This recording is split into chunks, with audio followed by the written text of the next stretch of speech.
Well, I'm at time.is. Yeah, same. I'm gonna go at 25. No, we shouldn't, because I'm not looking at it. Yeah, I can do Go it. at I got 30. it. I'm ready. All right, let's do 30. Oh. No, we're not doing 25. I did that for me. I just wanted to prove it to myself. Now we are doing 35. 35. I think we Fuck missed you. it. There you go. Fucking Christ. But I got it at 25, Kato, if you want to use that. Yeah, Why I've would you marked wanna it use twice, that? actually. I've Don't marked use it that. both times here in this. Does Kato want to be... Hey, Kato, do you want Patrick's audio to be 10 seconds off this entire fucking podcast recording? That'd be a fun, flirty feature for this Just put episode. it up as a I mean, bonus I got a marker here for when he clapped the first time. I don't know why I keep charging this Kato, even though I know I'm gonna just bring it with and give it to you. Do you have anything for it at all? Yeah, I too much to pack. They sent all the accessories. I will bring. No, I meant like games. Yeah, I have I have a copy of, so for a wedding gift, a friend of mine gave me, he bought a copy of every Jurassic Park game ever made. God, that thing Are is you so fucking kidding me? That's amazing. That NES one was pretty cool, where you go into the dungeons and it'd be like FPS mode. Yeah, top down, turn into a first person game. Like that's one of the better. And there are some there are Game Boy and Game Gear ones that I could play on here. That's not how I want to spend my time. The analog one is so fucking pretty. Oh my God. It's very pretty, and it should go to a home. I don't play old games. Like, so it's just like I was sent a device that is like not Play old games. not for me. Can you just hold that up to your camera for me? Yeah. What? Oh my God. Look at that. Got a Those cool buttons. dock. You can connect it to a TV. Yes, Yeah, there's a bunch of accessories. I'll throw them in a bag, and you can, Hell yeah. Kato, you God can have it. damn. Unless Ren, you really want. I only have offered it to Kato because I think No, He give it admired to it a Kato. couple of Give it to times. Kato. Give it to Kato. You live near Ren, each other, so you Ren can- just ripped this out of Kato's hands right in front of him here on the pod. That's fine. This thing he was going to get, I'll just take it. borrow it from Ren. We live in Oh the my same city. God. Give it to That's Kato. true. Give it to Kato. Well, Kato needs it I for w- Final Fantasy Tactics. that's true. Well, it's funny because I was like, the one use I thought I would get out of it was I'd been told that with a lot of these devices, even including the ones made by Analog, is they're like, hey, they come out, they don't support ROMs, but then the developers released like a secret build to the community to support ROMs. I was like, oh, okay, if that happened, don't listen, Vice Legal. I could see a use case for the Pocket. Yeah. That hasn't happened yet, and so it's just been a going relic to. on my desk, my desk. And I'm I should just give it up to someone who I'm might. sure they're going to. I'm sure they will, but if I am being truly honest with myself, well, actually, the Steam Deck showed up, and like the form factor of the Game Boy, it doesn't like that nostalgia will not outweigh like having PC games and then also whatever I want emulated on the Steam Deck. That's fine. That's really what actually kind of killed it for me, was that the Steam Deck is Steam Deck. better for that anyway, at least for my I would be so for my interested piracy workflow. in playing old Shin Megami Tensei PS2 games on the Steam Deck. That is a fascinating idea to me. Yeah, because emulators have better fucking tools than the ports 100%. and emulators that companies sanction anyway. So I'm with you. I bet that would be a better experience. All right, are we feeling ready? Now that I've eaten my pizza, you've all watched me enjoy my delicious homemade Sicilian. I looked away. Was it good? I looked It away. was real good. Was it real good? You granted me that Nice. privacy. Thank you, Yeah, Kato. yeah. I It did. was, of course, well, it was okay. It was not great because I forgot this was a pizza I made and discovered that somehow we'd run out of garlic in the house that day. And so I made a pizza sauce. How without could garlic. that happen at Garlic. Rob's place? Yeah. Because a That's bunch not- sprouted, and unbeknownst to me, it was discarded. It's not stellar. I'm trying, man. Should I get pizza tonight? Unbeknownst to me is that's okay. Unbeknownst to me. You can still use sprouted stuff, right? I kind of want to get Yeah, pizza. I would've. now. Yeah, right? I You would have. just- Yeah. I that agree, bad. Kato. I want a little sprout in my tummy. I mean, that's what they are, right? The little seeds. I'm sure this has been discussed on the podcast before, but now I'm just curious. What's y'all's like pizza of choice? It's both style and also like components. Oh man, well, God. the platonic form of pizza for me is Rico's Pizza in I want to say Lansing, Illinois. That's a really good thin crust, heavy on the seasonings. It's got like a almost like pastry like crust. It's incredible. Oh, that sounds delicious. And so their thin crust pepperoni is just a religious experience for me, and I've been chasing that high ever since. The owner lived across the street from us, but sold the recipe, and so even though I know the family, they're like legally forbidden from sharing the recipe. Oh my god, fucking Kato peeling his cat off the fucking gamer chair is one of the funniest things I've ever seen. When Ren asked, what kind of pizza do you like to eat? And Kato went screeching to find his cat. She started meowing because she was trapped in the wrong room, so I had to get her out, and then she didn't want to leave. She heard pizza. Kato, how about you? What's your pizza choice? The thing that cost $1 on the corner, the shitty one. Bad one. Oh, why are you doing this to yourself? Because I love it. Because it's good. It's never not bad enough. Well, that's not true. I have been burned a couple times. Let me take this declarative statement back immediately. I'm gonna say though, Listen, we're at like an 85. Declare it. We're like at an quick. 85% hit rate though on dollar slice on the corner. 85%. Yeah, it's pretty fucking good. I think. That's What constitutes it? But all right, like is like a hit like good pizza, or is a hit like that wasn't repulsive? No, it's like good pizza. But I think our standards for what good pizza is changed are probably different. Is the thing. I don't think Rob would enjoy my good pizza because I'm a pizza goblin. I took Rob to an excellent pizza. Yeah, you are a pizza goblin. Okay, Patrick, how about you? Thin crust, which is the one I eat the most often. I am closer to a Kato, more of a gremlin state in that I consider it all to be like I like the canonical pizza is the canonical pizza. It's just like it's pizza. Pizza. Which is not me having a lack of a preference as much as I just like pizza so much that we're good. Like pizza's here. Like I'm family with you, pizza. We're good. Deep dish is like that's the one where I have preferences. I don't eat it nearly as much. So Pequod's is this. I was so thrilled when the pizza place we picked out was too full. Rob came to visit the winter before COVID, and so he was staying downtown, and so we met him with my oldest. We only had the one at the time, and we were just like, "Hey, we need something to do with her. There's a zoo. It's free. It's not the pizza place I want to take you to, but it's right next to the zoo, and like so we'll just do that." It turns out it's gonna be like an hour wait, and we're not gonna do that. I was like, well. Pequod's is like 10 minutes away if we all want to get cram in my car, and we did, and it was so much better because it is but for my money the best pizza in the city of Chicago. It also has a has charming Chicago restaurant where it's like a warren of rooms. And so you're like, is this a restaurant or did somebody just like take over a house? Is this a restaurant or am I about to be in a dungeon encounter? Like, do I have to like find? Yeah, I think it's the same building that the H.H. Holmes killer. Do I have to find a key to get into this pizza room? Hold on, I think I heard something when Patrick began that story. Is this deep dish? Yeah, it's okay. So not pizza. This kicked off a whole arc on the podcast about stolen recipes, I believe. Okay. We went through a whole series of adventures. Oh, classic! I remember that. Yeah, that was good. Yeah. That was a good run of emails. I think that came after Rob visited, and then I was discussing the Pequod situation, which is a restaurant in which the recipe became a thing of dispute.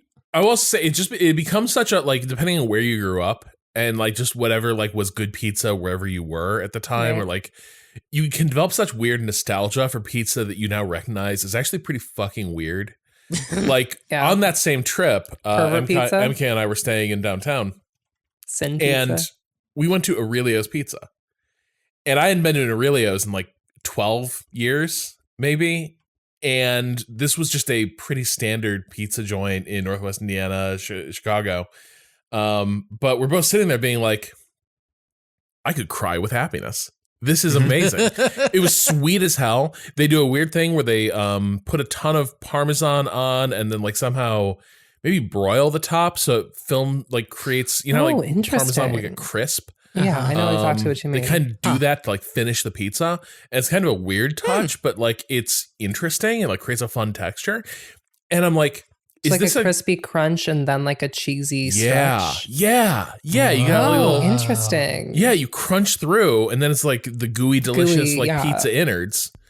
But also the sauce is very sweet because, you know, the Midwest and such. So God forbid, like things not be sweet as hell.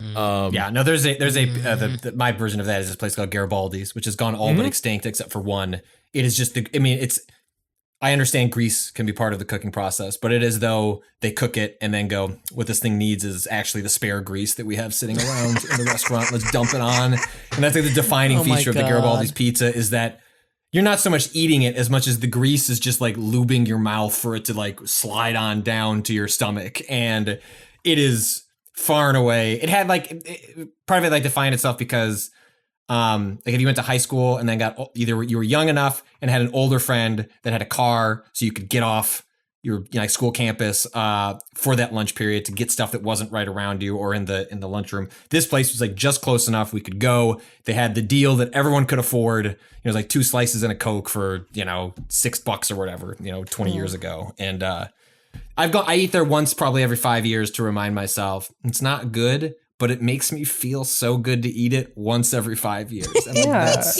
that is the curse of childhood pizza. It's like your childhood pizza, even if it's dog shit. Ren. Yeah.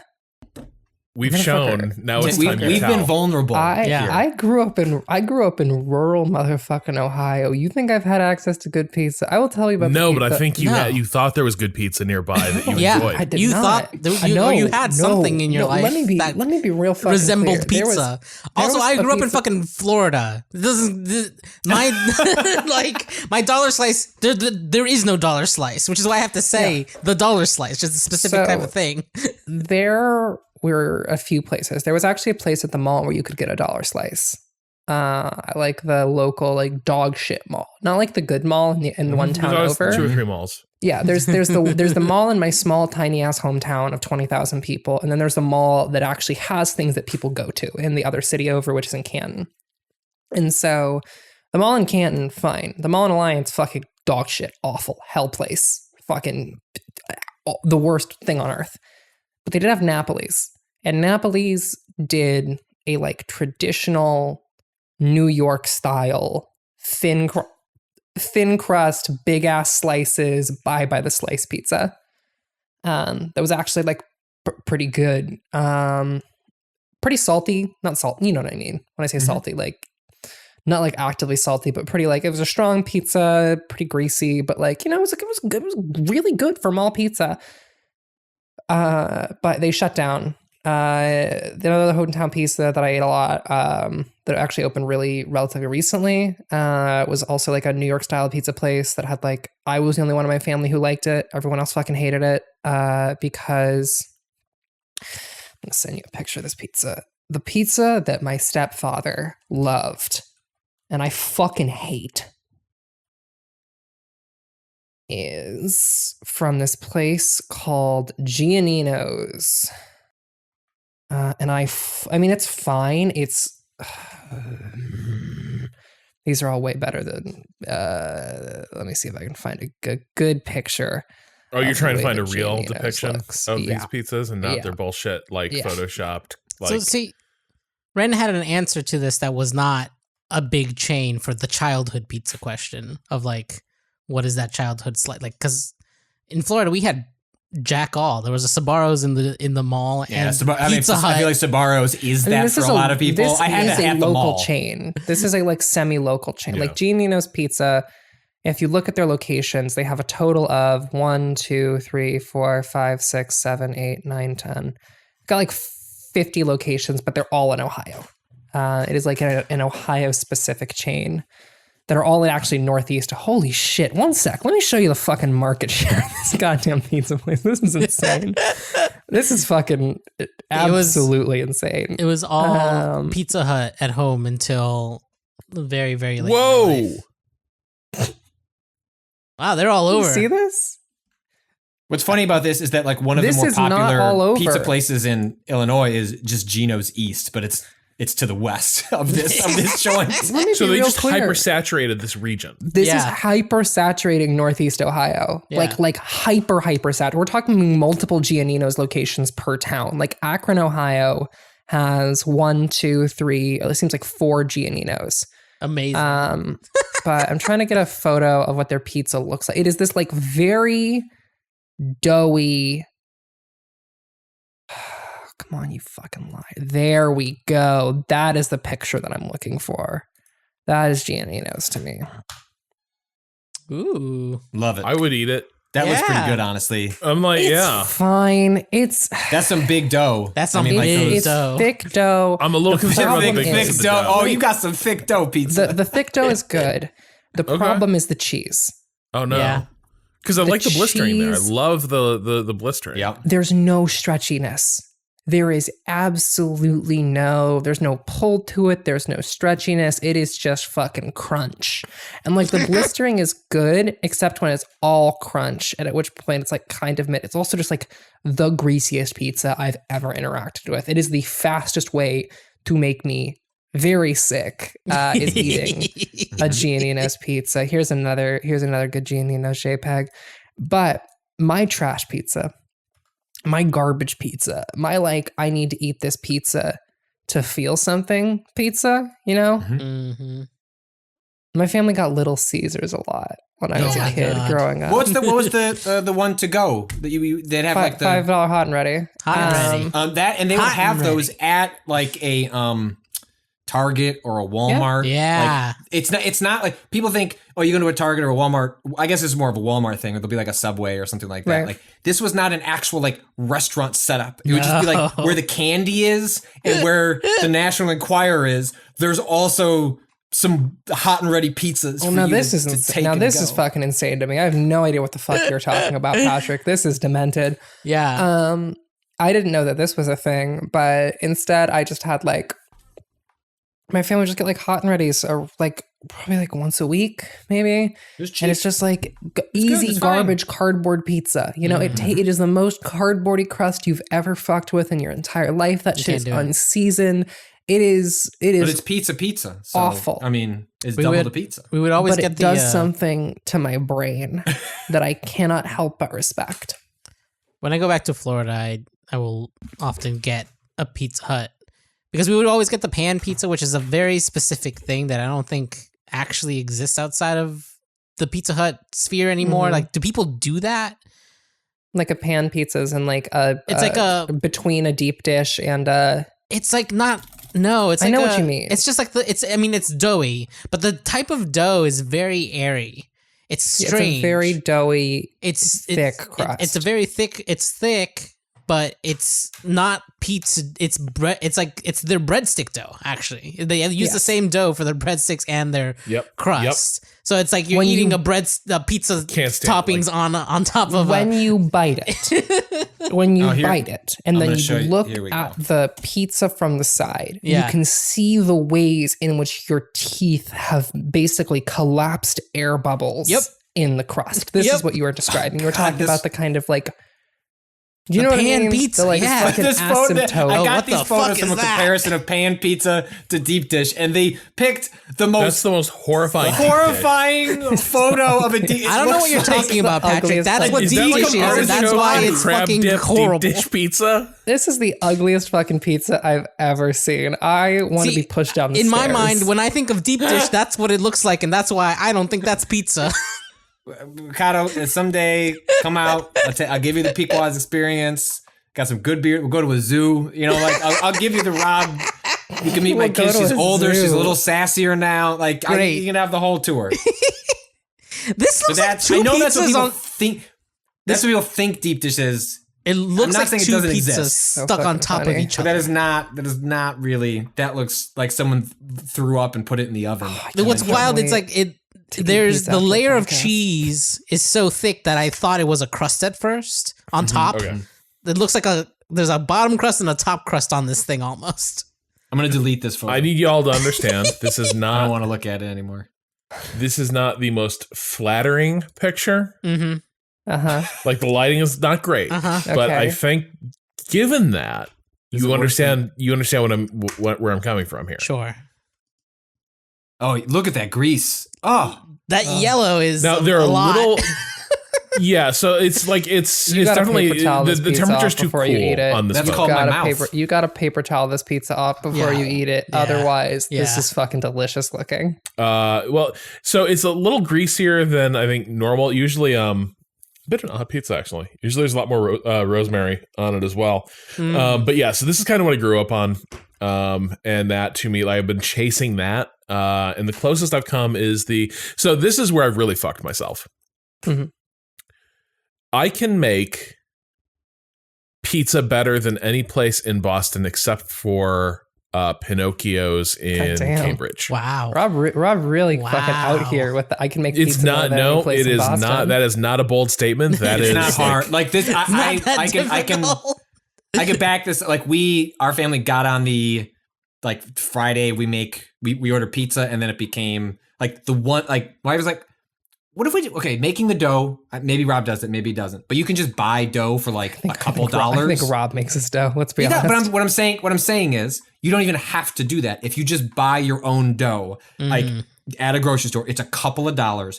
If that's all you do, like the pizza is 1,000 times better than like most things you'll buy. And at that point, all you're doing is rolling it out, throwing sauce, cheese, whatever the topping. It's so this can fucking good. Here's the this thing. is what well, pan maybe this looks is because of the situation of my home.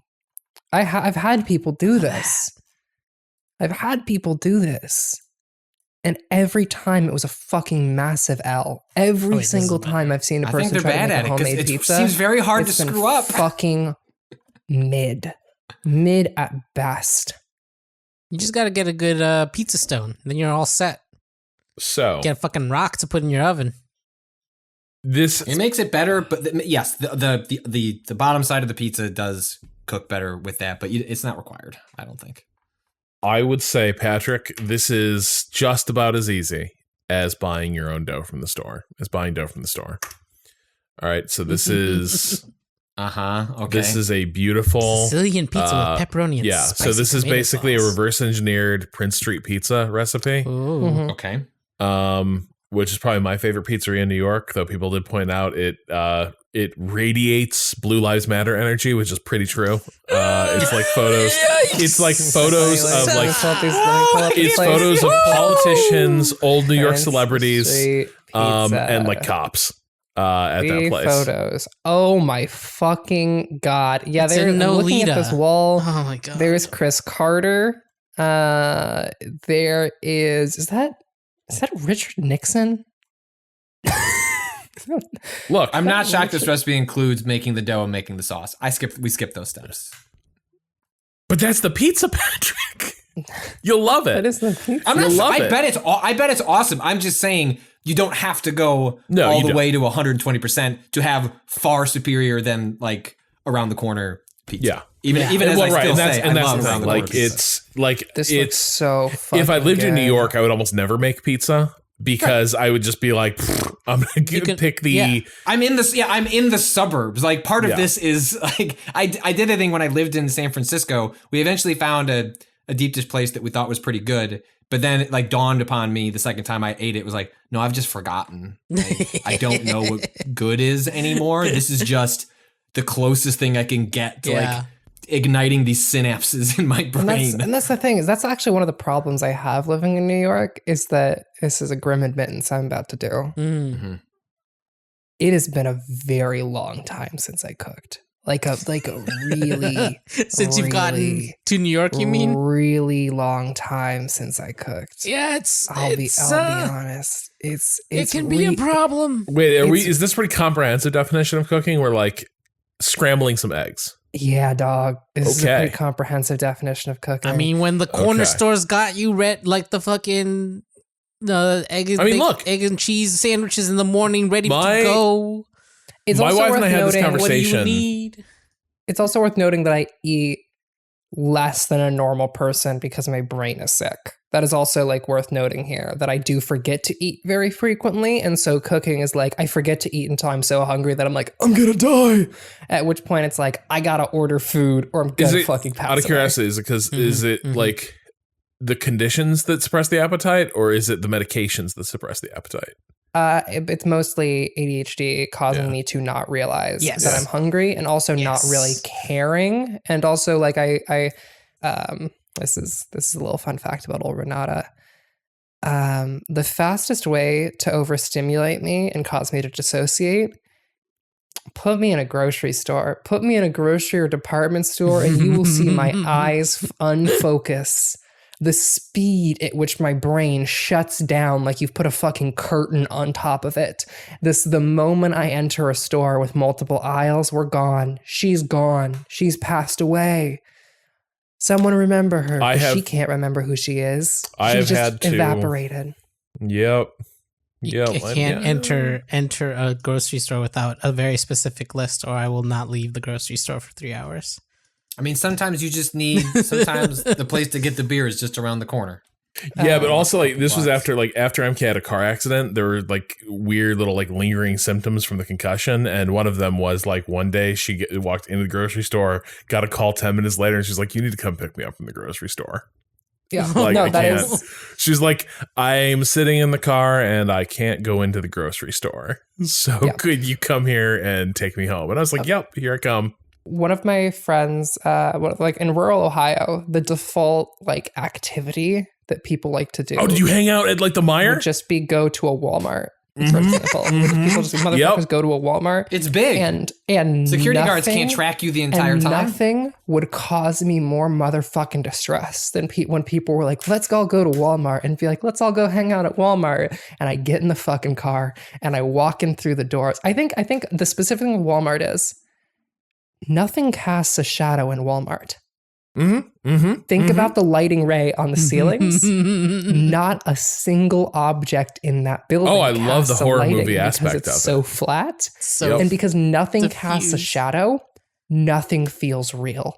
Not a single fucking object in the Walmart feels real. So basically, I walk into a space that doesn't feel real because nothing is casting shadows and there's flat light on everything. And it is also completely overstimulating to my very sick brain.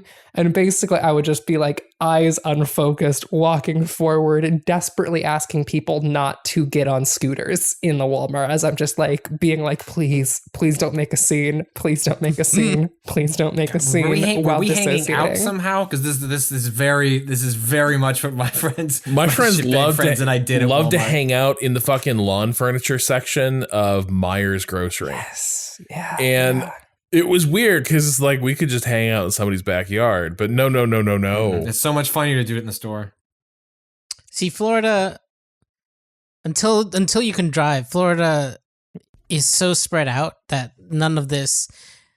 We would have to hang out to things in vicinity of the school, and usually that's nothing because it's the suburbs and everything is like miles away. You require a car to get anywhere. Well, no, this is also true for me. I didn't have friends I hung out with until I was 16. And it was just like once I was 16, once I was in high school, we were all art nerds because we were in an performing arts high school, so we never did anything except work. Fucking dweeb. Yeah, we just stayed after school to do our artwork.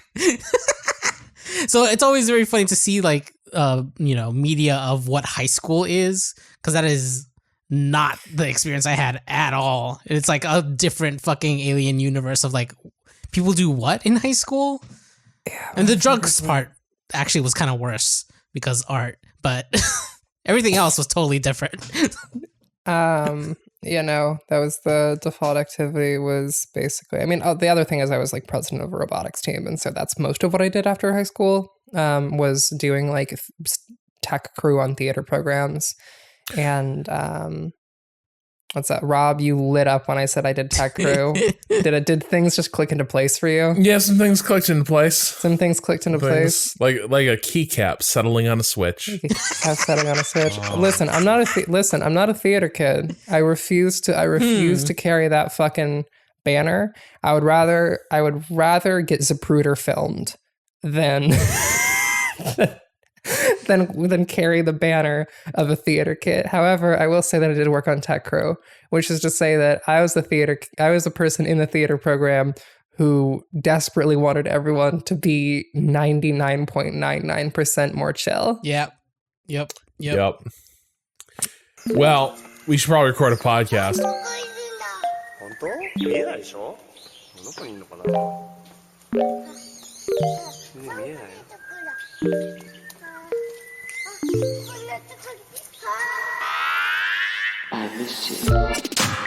What's good, Internet? It's March 17th, 2022.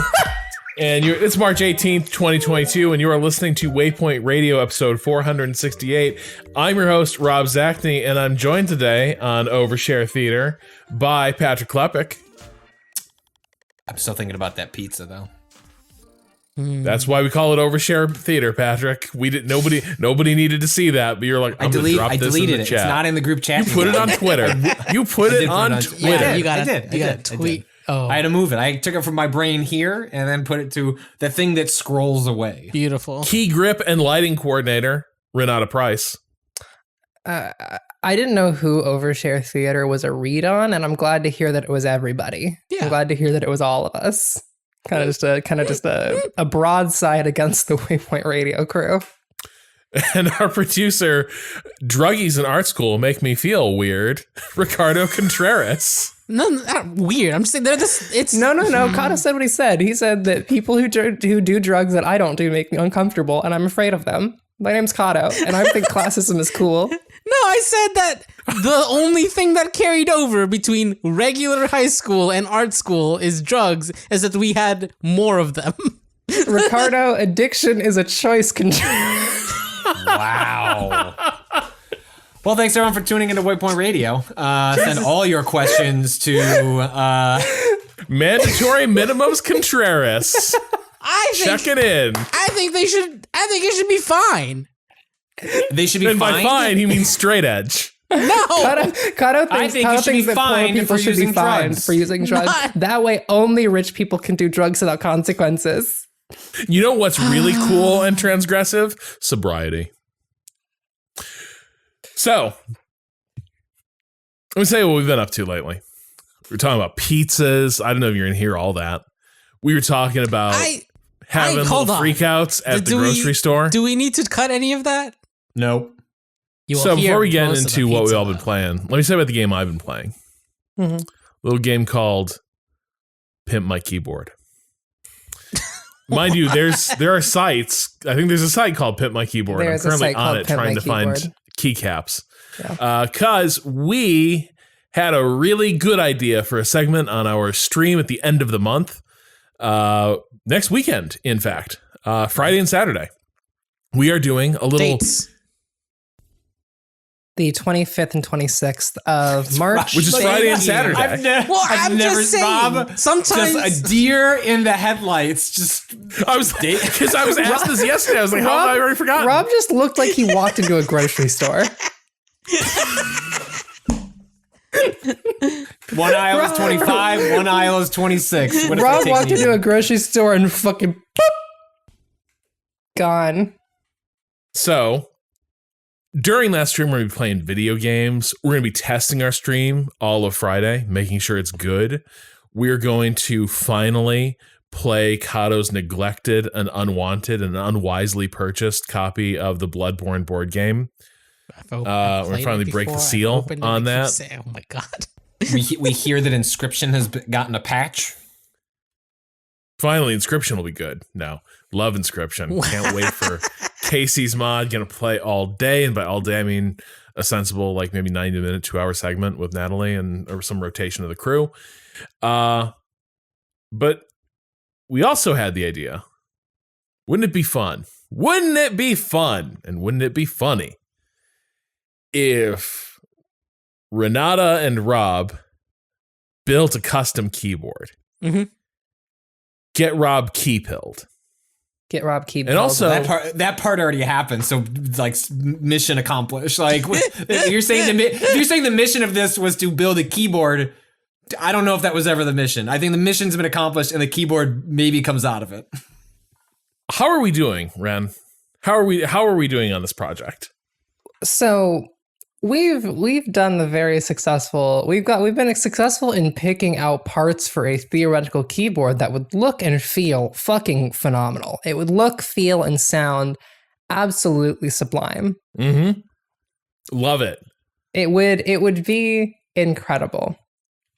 The problem is that every single motherfucking component on this goddamn keyboard, with the exception of the switches and the case, is lost to the wind, fucking scattered to the void, because the keyboard marketplace is an enthusiast market made up of fucking weirdos who sell everything at cost and sell everything in like big group buys. So you've got one shot. You've got one shot to get those keycaps you think are pretty cool. And after that, they're fucking gone. And it's your fault you missed them, and fuck you.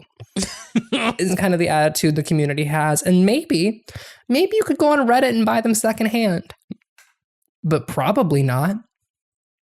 And so Rob and I have been trying to acquire the components for an Ergodox Infinity, which is a split keyboard designed to be like ergonomically comfortable, keeping your arms shoulder width apart, so you put less strain on your shoulders and wrists. That can be used with each side independent of one another. And we have chosen an Ergodox Infinity so that each side can be independent of one another, because it would allow a one Robert Zacny to prop his arm in the lap of luxury, prop his arm upon the side of his couch and tippy tap away on his little keyboard while his right hand moves freely on his other side with his mouse as he plays a personal computer game on his couch. Occurs to me, I'm going to need a little stand for a little mouse pad. Rob Zacny wishes to do a dreadful thing, some would say, and abandon his lip dog. His Why lap did you dog. say it like that? Lip dog. The lip dog. Why did you erase the A? Why did you spell it LPDG? Because we know you're an audiophile and you love LPs, right? You're always spinning those records. Rob's lap dog is being put down, or he Maybe wants not. it to At be. the rate we are going, what we are going to stream is me installing a K70 from Corsair into the laptop. Jesus Christ. So yeah, it's been hard out here for us. The parts that we were using and looking for were a Ergodox Infinity PCB being set in a dark bamboo stained wooden case from Falbatak. That is available. The PCB is not, because fuck us. Gateron Alias switches, which are the switches that I personally use with my own keyboard, which sounds very good and pretty. Sounds like this.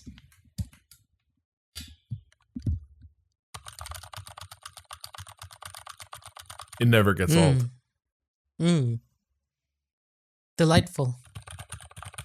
Glorious. Those will show up on the recording. And the switches, and again, I want everyone to kind of give Rob the benefit of the doubt here before I say the name of these fucking switches, these keycaps. I want everyone to grant Rob the kindness of knowing that we have chosen, or we're trying to choose, the version of these keycaps that do not have any hiragana on them. For people who don't know what that is, just- what is that? And why is it such an issue in the keyboard space?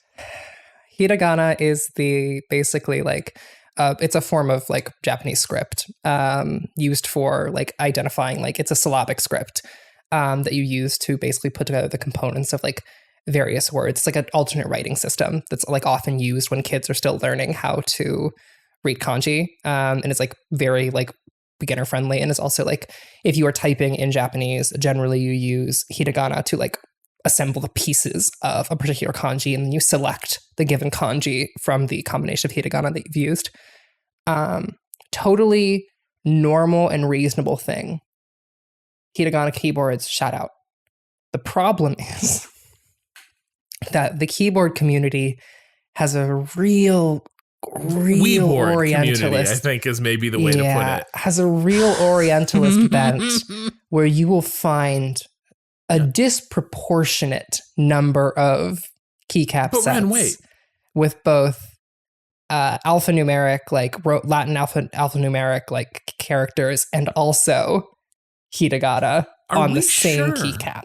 Are we sure that it isn't just a reflection of maybe there's a robust Japanese keyboard community and like the fabrication serves both communities at once, and maybe it's not a weird Orientalist thing at all. Never mind the name of Rob's sword keycaps keys. is the GMK Red Samurai.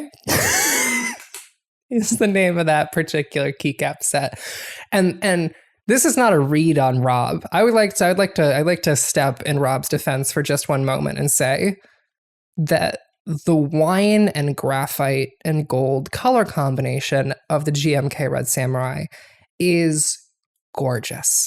It is so fucking pretty. It's a really, really nice color combination that only exists with the GMK Red Samurai because we are cursed by a cruel and faithless god. And so we have been trying to find the hiragana-less Red Samurai that work with an ergodox, or a set of keycaps that would look good with the Darkwood stained ergodox infinity that we're looking for. And it seems like also we might have made a horrible decision by getting so wedded to ergodox so early, because it does feel like the minute you start saying like, hey, narrow search is DSA keycaps versus cherry, selection just collapses. Selection does collapse. And the thing is that different so for non-keyboard weirdos, there are different profiles of keycaps. Basically different like sculptings on them, and DSA are uniform. So all 4 of your rows of keys are going to have the exact same sculpting. Cherry are sculpted in that every row is slightly different, which means that if you, like me, type with Dvorak, and you got a set of cherry keycaps, you would not be able to rearrange your keys to fit the Dvorak layout, because you would have a bunch of different keycap profiles, and when your fingers would move across them, you would want to perish. You would want to turn to sand. You would want to be like that scene from Spider-Man 2, where the Sandman reaches for a locket and he can't grab it. His hands just go through it, and then he has to like focus a lot harder. Is this Spider-Man 2 or Spider-Man 3? I think this is Spider-Man. I don't remember this. I think it must be 3. Wait, the reboot? The Sandman. No, Sandman's Garfield? in Andrew Garfield. Yeah, the Andrew Garfield one. You have to reach for it, and your hand goes through the second locket, one, and then you I have to don't focus more, and you actually can grab the locket, and you kind of like, if you do that, it'll be terrible for you. What I'm saying is if you use multiple, like if you rearrange them. The goal then is to find a cherry profile that is built for a cherry set of cherry keycaps that has an ergo plank set built in, or mixing and matching DSA profile keycaps, which are consistent across the board. Those are our 2 options. Is basically stick with all cherry with an ergo plank. And we're not even confident DSA. cherry with an ergo plank would feel good. No, we are. We're relatively confident that cherry with we just can't mix cherry and DSA. The Sandman is in Spider-Man 3, the last Topher. I was gonna say I was gonna correct it, but I didn't want to be a jerk. No. It's important. No. Thank you, Patrick. No, don't be Patrick. Patrick, this is. You had already moved on. I was like, I'm not gonna follow the podcast. There's been a bunch of those. There's been a bunch of those movies. I sometimes forget that Andrew Garfield did this. It's totally okay. You can correct us, They're not very Patrick. good, but This is kindness room. You saw the last one, right, Patrick? Oh yeah, he's so good. He was good in that. He was good in that. When he, and the only thing I rewatched all those films, the entire canon before the movie, and Entire canon. I went to Andrew Garfield's, the Raimis, and that's spoiling something for the last movie, I think. Oh, that movie's out on VOD now. Come on. My wife only sat down to watch like the second half of the second one. She's like, I'm not watching these Amazing Spider-Man movies. It's like, that's the right call. Do anything but that. But she did see the thing that happens like at the end of Amazing Spider-Man 2, which gets a reference in No Way Home that is beautiful. Yeah. Anyway, keep going. Keyboards. So yeah, that is the current state of our keyboard situation. It's not great, which is to say that to the it's 20,000? To the number of vague, that's how much Rob's spending on these keyboards. To the vague number of people who listen to Waypoint Radio every week. Yeah. If you are keep-pilled. Oh, and by the way, if you love the hiragana keyboard, so do we. We just, we understand we have to be sensitive to some of the appropriation issues around that. But like, if you are down with that, and also you have like components that might be useful to us, we think that's valid. And you have great taste, honestly. If you have components that are useful to us.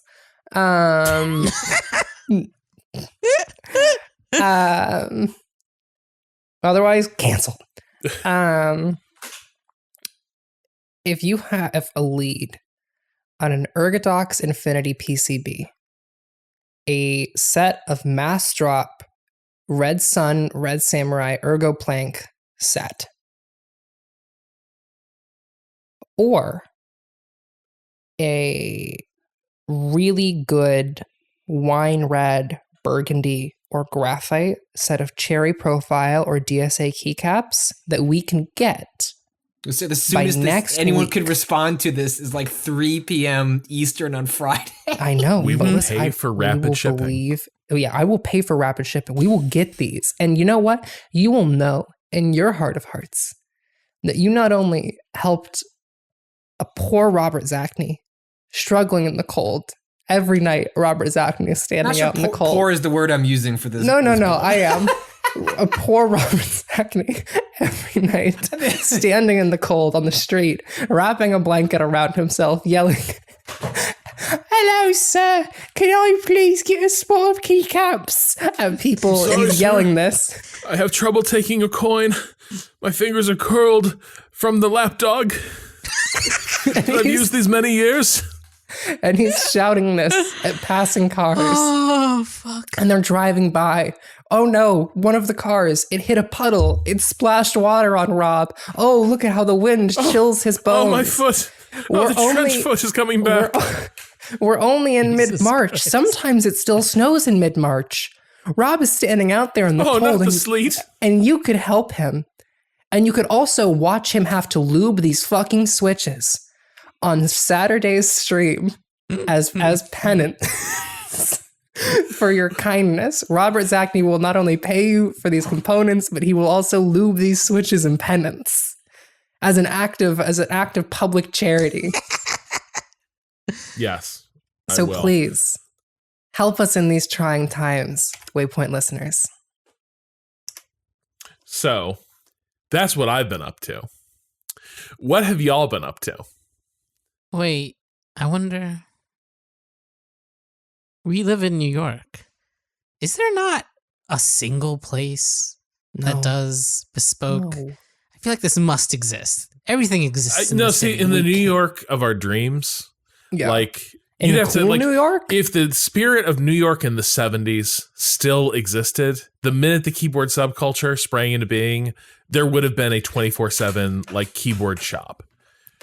There would have been a weird fucking dude. Yep. Who just had a house. Landlords ain't had gonna an let apartment. you operate that space anymore. Exactly. You can't make your bank. A Dunkin's could go in there instead. But hey, I know not everybody is key-pilled. I look fondly back on the time before I was key-pilled. When I was just a humble gamer, playing my games on whatever came to hand, like Patrick.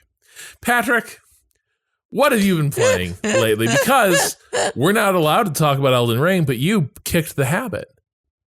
I did. I have not played Elden Ring in 4. I guess as of today, 4 days. Thank you for sharing that with us, Patrick. Granted, I did make it to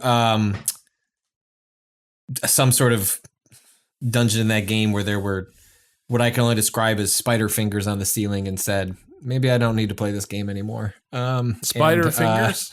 Spider fingers, yeah. That is an enemy type in this game. It's just human hands with a bunch of extra fingers. That Okay, because I was just going to ask if part of Patrick's arachnophobia was maybe just a lack of understanding of like does he know what a spider is, or have we kind of been like confused about the whole? If I situation? never look at a spider, then you can't.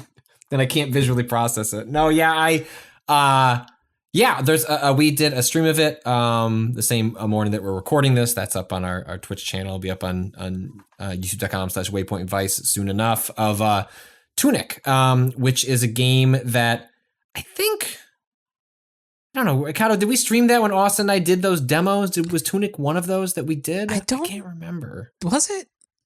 There's Ren- been a previous Tunic stream. I believe Ren there was a says yes. previous Tunic stream per Yeah, the I chat. think we The might chat have. was like, oh, you I might streamed not this have like a been couple here. years ago.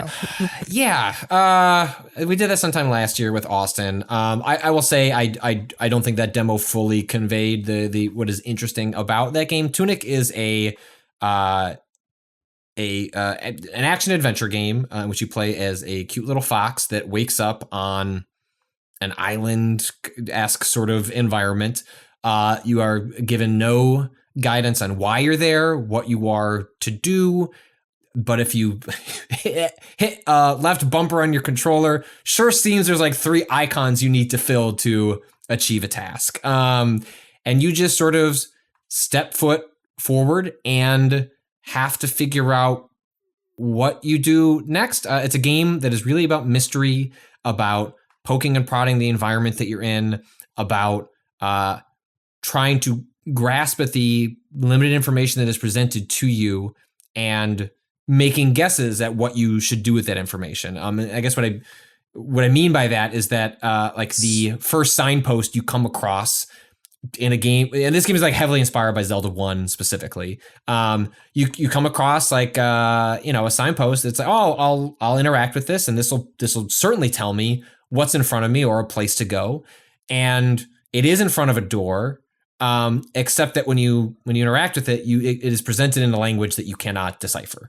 And that is your first indication that this is a game that's going to be playing with sort of like language and interface and sort of knowledge in a way that I have found tremendously interesting, fascinating. It has tickled my brain in a way that I can't really remember since playing a game like Fez. This is a game that I was explaining this in the stream. There are things you can do as a character that are vital to exploring, interacting with the world that you can do right off the bat if you knew what to do with your controller. And these are not things that require you like grasping the controller in strange ways or doing something that when you find out, it's like, oh, geez, well, if I just knew I had to like hold 3 buttons and hit up, down, left. It's not a cheat code. I mean, it's actually like fairly basic interactions that just are not presented to the player, are always present. But it's a game that is very careful about how it dishes out knowledge. It has the sort of standard action adventure things of like, well, the reason you can't get across this gap is because you don't have the grappling hook equivalent. That stuff does exist here.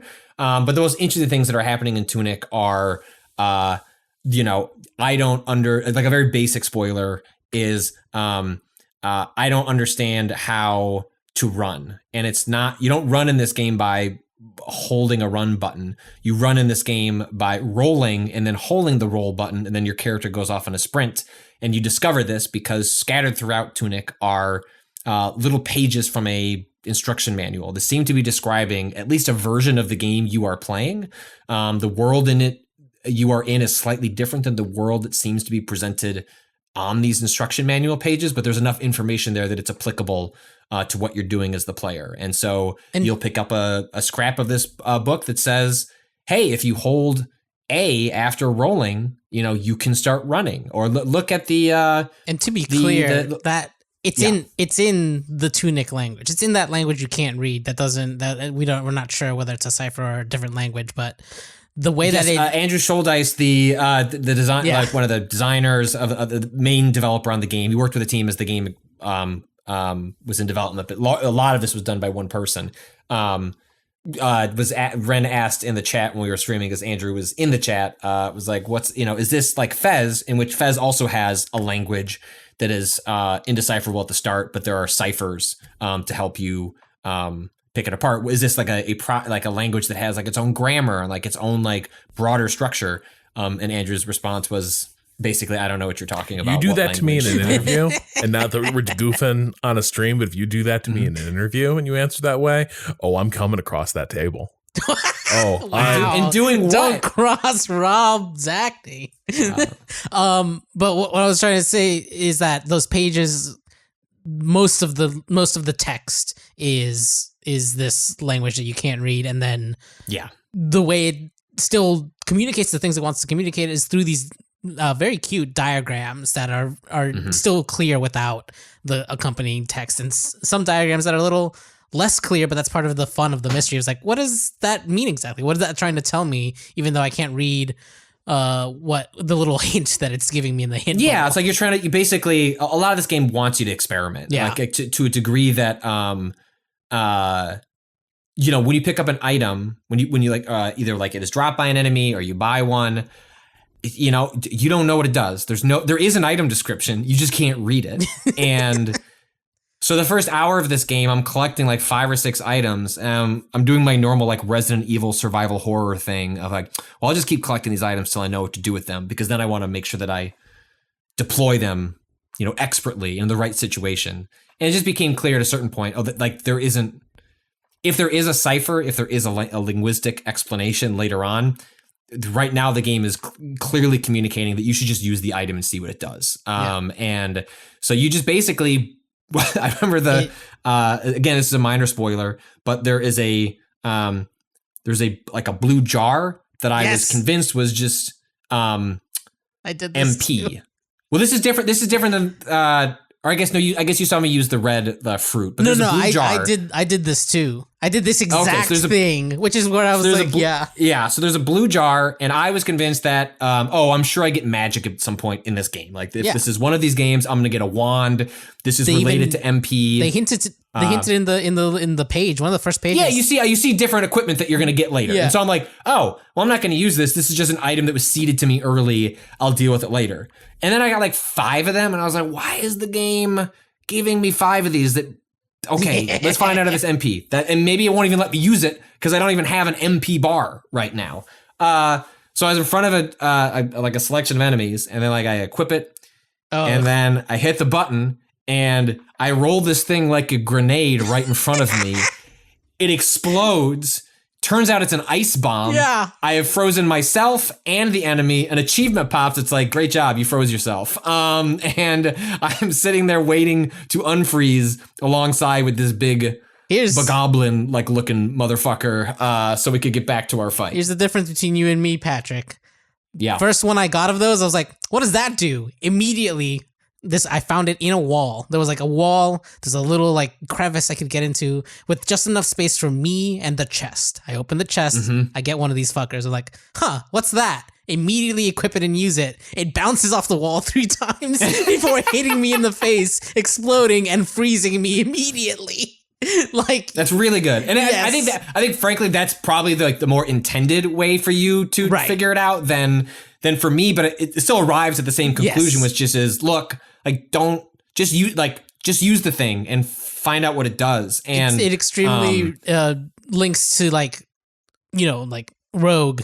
Like, every time you restart in that one, you don't know what the potion colors do, so you just gotta fucking try it and hope for the best. And there are some truly like interesting items that I used and was like, oh, that would have been, wow, that's interesting. That's very useful. Well, I don't have that anymore. Hopefully I'll find another one. And you just start gaining this like set of knowledge that, again, is really less about the game hiding things from you as much as it's just like you need to discover it yourself. Like this extends out to the way the game is a fixed perspective. You can't alter the camera. And so the game is obsessed with like, hey, you should be checking around every corner and then looking to see what the shadow of your character does, because frequently, more often than not, you're going to be able to like go around that corner, find a hidden chest. Or there are situations where there are shortcuts you will discover like back to main areas that aren't like in a Souls game.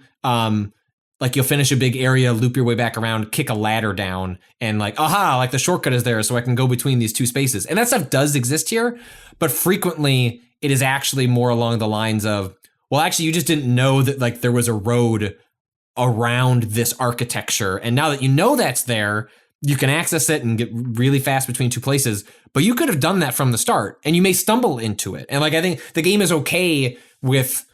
It has sort of a path it wants to go on or to follow, but you can sequence break and you can go around this world in some really fascinating ways. If, for example, you knew certain things about how the controller works, if you stumbled into a shortcut by accident because you were just being curious. And it's just It's a beautiful looking game. It's a really interesting game. It's more what I thought this game was like, here is a Souls. I mean, it's got bonfires. You know, I'm like, here's a Souls-inspired top-down action game. You lose money when you die. Yeah, I kind of felt like it. Like playing that demo last year is like, oh, I guess I see what this is going for. Like, it seems cute. Like, I bet I'll enjoy my time with it, but I didn't really mark it as something special. And like the 5-6 hours I've spent with it now, like it has gone from being just like a cute little thing to like probably one of my favorite games of the year. It scratches a similar itch to an Elden Ring, in that it like rewards curiosity, but does so from a space of density as opposed to like super broad, which is what Elden Ring is doing. And I mean, the developer Andrew Schuldice has mentioned many times that, you know, he was a fan of Zelda growing up, considers Dark Souls to be sort of like, you know, the evolution of like that sense of mystery that Dark Souls certainly pulls from, and that like that's what, you know, he was trying to bring back to like a more specific Zelda 1 structure in Tunic, and I think the game knocks it out of the park. It's really, really cool, and I'm glad it's on Game. It wasn't supposed to be on Game, or wasn't announced to be on Game Pass until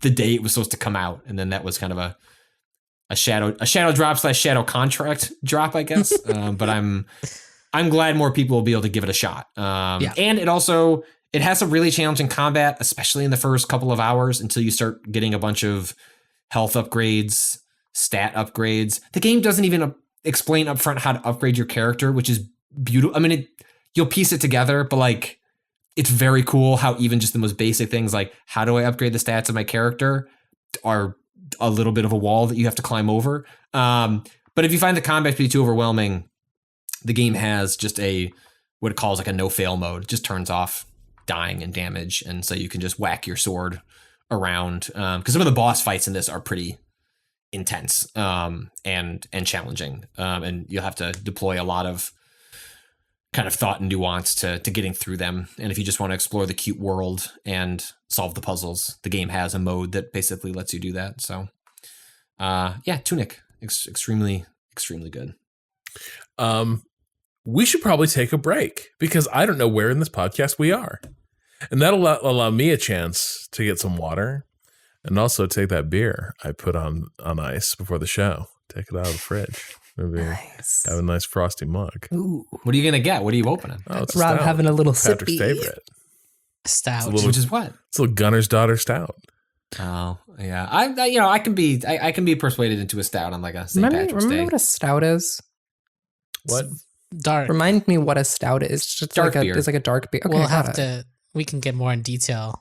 Rob's after incredulity when I was asking a question about beer is the No. most, I thought you had said I'm not a stoutist. Is the most. And I was like, oh, No. this is a new bigotry I haven't heard of. But tell me more, Ren.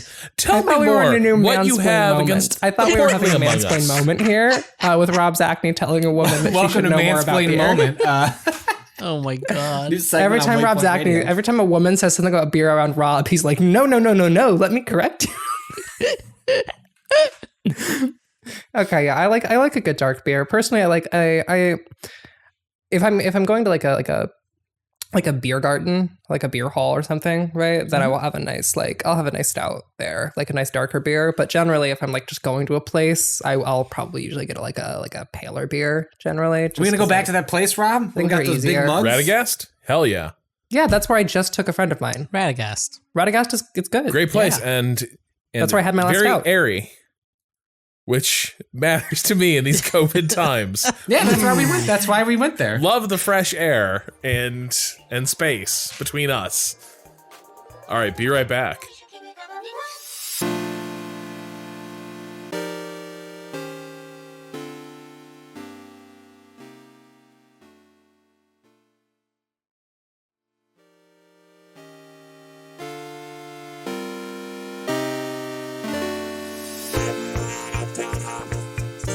And we're back. Ren, Hello. as I understand it, Yes. you've been playing around with the Mechs again. You've been I at have the been. Mechs again. I've been at the Mechs again. Fell off the wagon. Fell off the wagon. I've been playing Phantom Brigade, which is a tactics game. It is a turn-based tactics game that is a hybrid turn-based real-time game. I was thinking of games like what's it called? Frozen Synapse? Frozen Synapse. Thank you. Yeah. Thinking of games like Frozen Synapse, but what if Frozen Synapse relied on physics modeling and giant robots? Every single thing in Phantom Brigade is like physically modeled, and that is the unique thing about it that makes it fucking incredible to play. And so you're basically playing a group of guerrilla military unit that is moving its way through contested territory after an empire has effectively invaded your home country. You have a fleet of a handful of mechs and an experimental device which allows you to see 5 seconds into the future. In that predictive algorithm, or it's like an experimental device / predictive algorithm that can reliably show you what's going to happen 5 seconds into the future without your intervention. And so every turn you have your 4 mechs, which is the mechs you can deploy, I believe. You have your 4 mechs and a number of enemy units, usually much more than 4. And you have to use that slight advantage you get from being able to see into the future to basically outplay these mechs. And as I mentioned previously, everything is physically modeled. And so the urban environments and like terrain you're fighting in can block shots. And so it is about less using cover systems like you would in an XCOM and more about using cover as like physical objects that are standing between you and your target. That includes hills. That includes valleys, that includes so many different things that like topography is fundamental to how you are going to approach every single battle. Each mech can also have an assortment of weapons. They have 2 slots for weapons, one in their left hand, one in their right hand. And those are like your standard array of like shotguns, assault rifles, marksman rifles, pistols, machine guns, SMGs, railguns, which are not actually sniper rifles. The railguns in this game are actually railgun repeaters, which means that they are a unique variant of the assault rifle that can fire through cover. It's basically an assault rifle variant that fires projectiles so fast it can burst through the outside of a building and still hit a target, which is fucking sick as shit. It's really cool to use them. And then sniper rifles. Those are the weapons I've seen so far. The game, I believe, has beam weapons as you get later into it, but I have not gotten to the point where beam weapons start showing up. There are also swords and a shield. Shields in this game are fucking sick. And so you basically drop into this field, you see where your enemies are, and then you move your characters around both on the physical map, but also on the timeline. So moving, deciding what they do on the timeline. So like wait for half a second, move to this position so that the shots firing at you hit like a building, and then, keep moving around, fire a few shots, then dip back into cover. That is a turn in this game for one character. And it is extremely, extremely fun and fluid. And the stories it creates through this combat system are so fucking good. I had a battle the other day where we went in with 4 units against this base that we were pretty underleveled for, but I was like, we have to be able to, if we don't take this base, I will never get a foothold in this new like region of the map. I have to win this fight. And so we drop in and we hit the ground, we start fighting, and I had 1 mech which was barely kitted out. It was basically using scrap parts because the previous fight, I had used up most of the like scrap pieces we had lying around doing repairs, because physical damage modeling means that you can lose specific parts of your mech. Mm-hmm. And here's the thing. I salvaged those parts instead of recovering and repairing them because I was like, it's fine. We just got new parts that are of a higher level. It's fine. I'll just salvage those and use them to make something better later, right? This was a mistake. Because in the next battle, I only had scrap parts from 2 levels of quality lower than what everyone else was using. And so I'm fielding 4 mechs total, 3 of which are level 3, and or like level 2, level 3, and then 1 of which is level 1.5. In this mech also, we didn't have enough spare weapons lying around. So basically, I took this one little mech and gave them a shotgun. And was like, you were going to be the fastest motherfucker on this battlefield, and you were going to have a shotgun and no shield. and you are just going to put in as much work as you can. You turn them into an FPS archetype, where that thing is just the scout running around. Yes. And I was like, this person's going to die. I was like, this person is going to have to eject from their mech. It's fine. I'll take the L and eject them when things get bad. So we start the fight.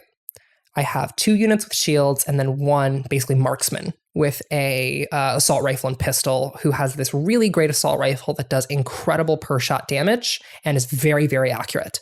It's basically a marksman rifle, but the game treats it like an assault rifle because of its burst fire pattern. And so we hit the ground. And on the other side of the map from everyone else, there is a unit with a long range, basically rocket launcher. And it's going to fire across the map, across all these physics objects, arcing shots, which will then hit us, detonate, and do like 300 damage. And that game, in this game, that is a lot. 300 damage explosions can basically knock out one of your limbs if you're not careful. And so I had everyone basically fighting in the main city. And then I sent this one little motherfucker to go harass that heavy rocket unit because they were isolated. And so, because I had my main forces basically distracting everyone else, I sent this one unit over, and they just fucking chased them for turn after turn as this fucking mech is like not doing much damage each time, but harassing them just enough that this missile unit had to keep fucking running to avoid dealing with this little shit who was following them the entire time. And then eventually the enemy turned their focus to the little shit. And they send like 2 troops over. And I'm like, I'm going to keep harassing this motherfucker until those troops get here. And they start approaching, at which point I use the speed of this mech to run around the artillery unit to perfectly sync up the enemies who just appeared firing on me. And so I use the artillery unit as a shield and basically have them friendly fire their own artillery unit. A couple shots ping into its left arm. I fire a shotgun directly into its right. Its right arm blows the fuck up. Hell, yes. But I keep moving, and I'm like, we have to keep moving. If this mech stops moving, it will die. Mm-hmm. And so I keep it running around and start losing parts. Loses his left arm. Every decker in the world, by the way. Yep. The way that most deckers I was lose. like, you stop moving him around, he's gonna die. Lose my left arm. And I'm like, fuck. And I'm like, you know what? I am going to have this motherfucker draw aggro while the marksman sits just out of range and focus of the enemies and pops shots into them. And it felt so fucking good. But here's the thing. The shield units, the way that this game works is that, like I mentioned physics modeling, right? There is not a dedicated melee button if you don't have a melee weapon or no weapon equipped. What the game does have is shields. And if you run full speed into another fucking mech and you plant your shield arm in front of you and you have a higher mass than they do, you are going to drive them into the fucking dirt. And it is one of the best feelings in video games because you're not hitting a button, you're not doing any of this shit. You are just pathing them correctly and fucking form tackling these mechs into the goddamn ground with your shield. And watching a multi-ton piece of machinery crumple against your fucking shield is one of the sickest things on the planet. And so instead of having my shield mechs use their weapons most of the time, instead they just shoulder charge forward, blast someone to the ground, shotgun down, boom, direct chest shot, keep running. And so I was basically only had one person seriously using their gun for most of this entire encounter because everyone else was just sprinting the fuck around, making them opportunities for this marksman to open fire. That fight ended with only the marksman having one arm left. Everyone else had lost their weapon arms from the fighting. And basically it came down to the situation of we have this fucking marksman who has their weapon arm. And now we are going to use everyone else to kite enemies into the firing range of this marksman and bop, bop, bop, bop, bop between getting fucking shoulder checked into the ground. Which is to say, that Phantom Brigade is a tremendous fucking video game. All of this shit feels excellent. All of it felt deeply tied to the environment we were fighting in. The entire middle of the map was completely unusable for us because they had turrets sitting in the middle of the map. So we couldn't push into the city. I couldn't use my shield units to push into the city and get aggressive because the second we walk in there, those turrets open fire and machine gun shred us. And so like I had to sit on the outskirts of this city basically defending this one marksman. Another great feeling in this game is watching the enemy line up a shot and seeing a shot lined up on the timeline and using that shoulder check I was mentioning earlier to drive them into the ground before they get their shot off, which is such a good feeling to like watch an enemy take position, line up their sniper shot. You see the sniper shot is going to fucking own you. And you're like, you know what? I'm not going to try and even dodge it. I'm not going to try and block it. I'm not going to try and dodge it. I'm going to have them be slammed to the fucking ground before they even have the chance to fire.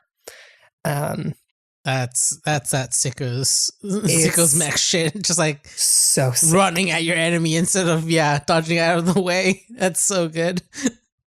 And after that fight, I took off every piece of armor from that fucking like every piece of like shielding, all took away the shotgun, and I gave that fast fucking mech, I totally rekitted them. I removed every part, and I gave that pilot the lightest armor possible, which means that they are moving at, this is not an exaggeration, double the speed of every mech on the field. Hell yes. And I handed them a sniper rifle, and I put them to fucking work. And when I say that they were darting around the field, getting across the map into ideal firing ranges, 3 shots, knocking mechs out, and then sprinting to their next position, without fail. It was so fucking good. It's so fucking good. This is my Phantom Brigade story. That's awesome. That's infuriating to play against. Like, it's like if Bill Belichick like played mech games, this is the sort of strategy that you'd see where it's like the other team has a good comp, good position, etc. And it's like, but there's just this one little seam in the rules and the terrain, and we're just gonna put our little finger in there and work it around until all your shit falls apart. I am going to take your best unit and I'm going to put my shoulder into them, and they will never get the chance to have a fucking shot go off. They will not even fire a shot. The only downside of the strategy is that like collisions do a ton of damage to your mech. Collisions do serious damage, but that's what the shield's for. Because the shield has about 600 HP, and that 600 HP will protect you, and also the amount of damage you take from a collision is dependent on your weight to power ratio compared to the weight to power ratio of the mech you're fighting against. And so if you have and also the speed at which you're colliding. So a full 2 mechs running towards each other head-on collision is going to do more damage than a 1 mech standing still collision.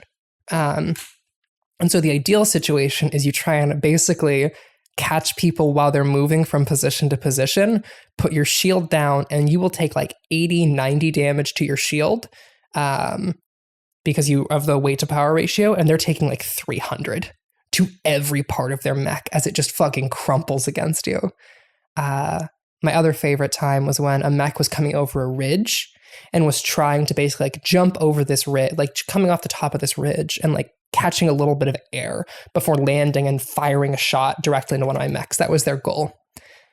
And as they tried to do this, another one of my mechs came in from off screen, like basically off screen, and managed to land their shield directly into the knees of this mech as it was jumping through the air, and the legs just fucking crumpled. Like they just, the legs of this mech just crumple and shatter, and it just slams down to the ground in like one of the most satisfying displays of like robot carnage I've ever seen. It was fucking incredible. And then the person who they were going to fucking dome with a shotgun just stood over them with a pistol and went bop, bop, bop. And that shit is incredibly satisfying. So, in general, like just because gaming time is limited, I tend to be like, I will wait for when the narrative is complete and the game is finished, et cetera, et cetera. But sometimes you end up waiting eons for that, and like the moment where game is maybe at its most interesting passes, or you're just denying yourself too good a game for too long for no good reason, except like sometimes people make campaigns, they just aren't that good. But like the tactics game was already great. Where would you rate this in terms of like the, you know, it sounds like it's already really good for a game that's in development, but is it also just kind of a good game and at this point it's waiting on a few like features? This is a pretty good game waiting on a few features, I think. Those features are big, though, in terms of how I play games. Yeah. They have a feature roadmap that they are sitting on. And if you pull up the Phantom Brigade feature roadmap... Where's this early access? Oh, it's Epic Games. Epic Games. I see. So if you go to their website, braceyourselfgames.com/Phantom Brigade, they have an early access roadmap, which, they just changed it. Interesting. This is not the...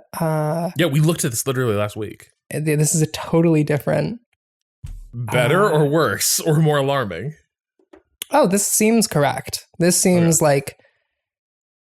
This is more explicit about when they're doing these things.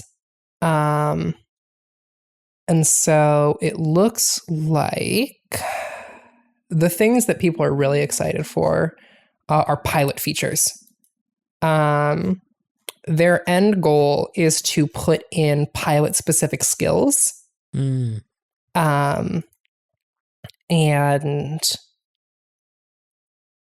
pilot-specific skills.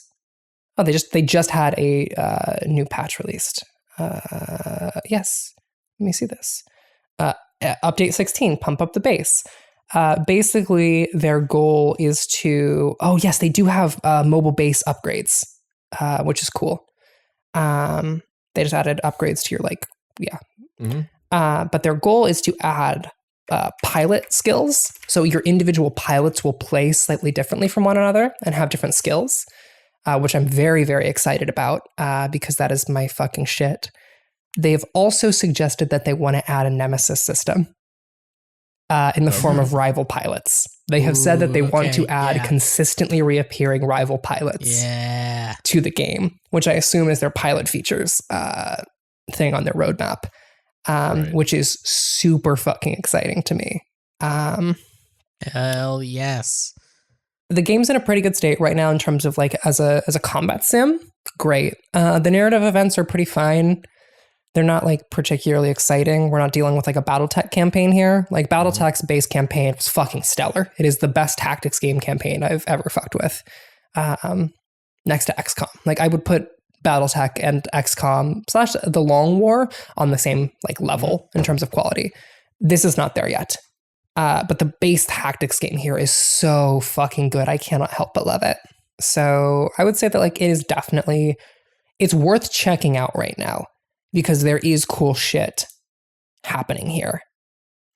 I'm gonna read a patch note for Rob. Yep. Rain improves heat dissipation. Units now cool down twice as fast in combat. Every single weapon you have marks down its optimal firing sequence, like its optimal firing, like basically your optimal volley rate for not overheating the weapon. You can just disregard that. You can just fucking disregard that if you want to. Do you want to ignore that completely and let your mech overheat? I would love to. Well, every second your mech is overheating, they take 12 core damage. And so basically, you can burn out all of your components. It's less Battletech, which like Battletech will have like, you will shut down or you will damage your core. This game is like you are burning out every arm. Like you can accidentally blow off your arm if you overheat because that heat damage is evenly dissipated across your body. Good video game. Hell yes. Hey everyone, this is your friendly neighborhood producer, Ricardo Contreras, here to let you know that we had to break here in the podcast to go to a meeting. So when we come back from this little break and Rob talks about a meeting, that's why. All right, enjoy the rest of the podcast. Hey, gamers, I did it. We did it as a team. We did. During that meeting, I think we solved the keyboard problem. We did. Yeah, Robert we did. Zachney sent me during our meeting 2 links to DCS PBT blank keycaps. And here's the thing about DCS profile keycaps is that DCS and Cherry Profile are effectively identical. And so, if we acquire a set of Hiragana-less GMK Red Sun Red Samurais, we will be able to just have a fucking board that looks good and works. Gamers, we got them. Well, part of them. Right? Aren't you still missing the samurais? No, that's what I'm ordering right now. Oh. Because this set, the blank keys, solved the problem that the samurais didn't have the thumb keys. Right. Yeah. Okay, I thought This the is- samurais these are the thumb had keys. also been out of stock or something. No. Okay, those are available. So there are two sets of samurais, Yeah. Gotcha. And obviously, one of which was out of stock. I see. No, these are the ones with like the graphite, and the graphite ones are totally. So wait, are you 100% telling me stock. that Rob isn't going for the Spice Gold Dune gamer set that he that was for posted you, in? Kato. I That felt was that for had your Kato. energy. I mean, I know you probably disapprove of people who partake of the spice. Oh, no. He would. Kato needs the would. I think Kato would love a keycap set themed off of the dunes of Barsoom.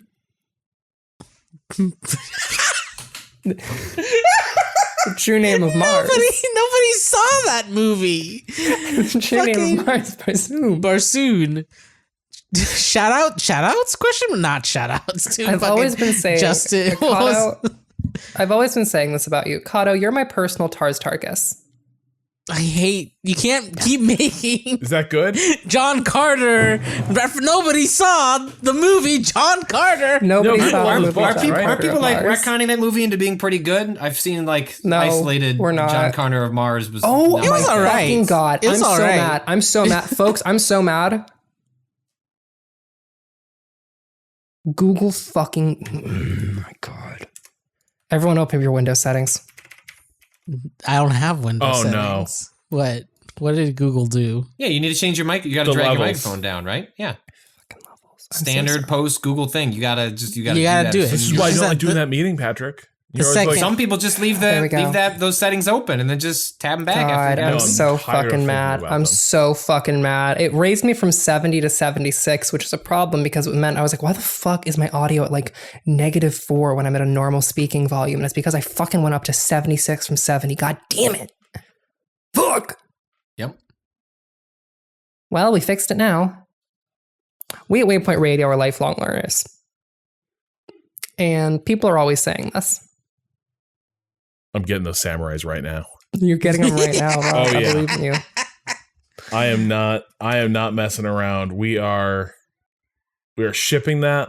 I am hoping What's the that PayPal turnaround is time gonna on be a that? fucking asshole. The turnaround time on drop is actually pretty good from what I remember. Yeah, and we're gonna do expedited. Mhm. No, we don't need to do it. We're gonna do expedited. Yeah, I was about to say, Rob. I Rob. mean, this is Standard is 3 to 5 business days. The outside estimate is it No. arrives Stop. Thursday. I mean, No, I understand no. why you would do this. Also, because like it's okay. The thing that I've learned since moving to New York is that it's very easy to get things shipped to New York. It's like way fucking faster than anywhere else because it all just comes. There are warehouses in New York. Most things ship to New York, and they just have them sitting in a warehouse, and they'll just be like, "Oh, go my New York warehouse." It's great. I love it. The real issue there is that 3 to 5 shipping, but what about the handling? Are they gonna get that out immediately? So you expedite to cover any sort of like delayed shit. Like it's, I mean, I believe people it. hearing this, so it's We not should- Rob, Friday, you it's should do Thursday. expedited shipping. But if it were Friday, it could be like you're not gonna get that Rob. till shipped out till Monday. So you need the Rob. expedite.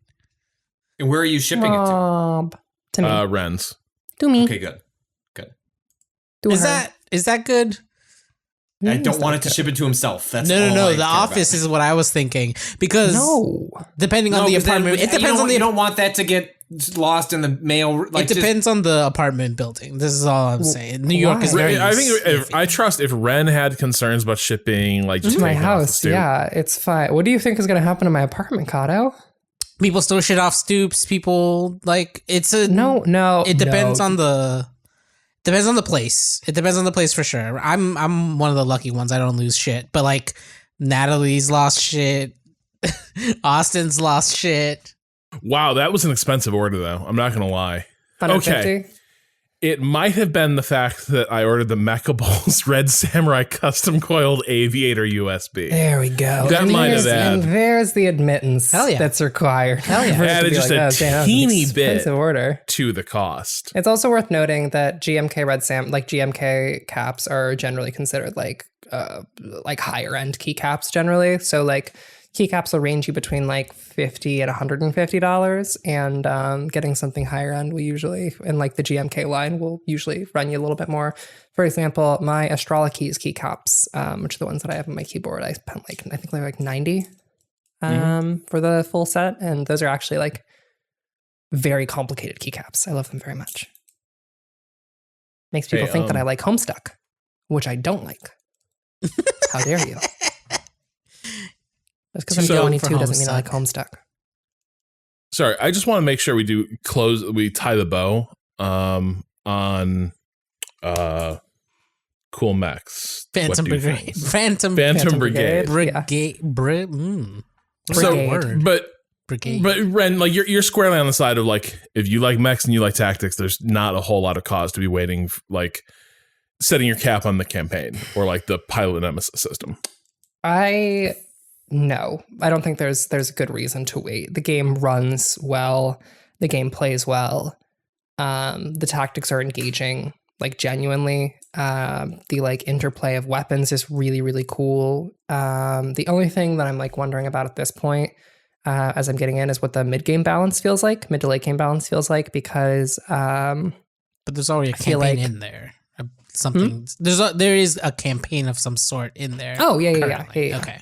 There's like plenty in there. It's like it's mostly just like taking new territories, and there'll be like little story events sometimes. Like a battle. It's a very BattleTech-esque structure.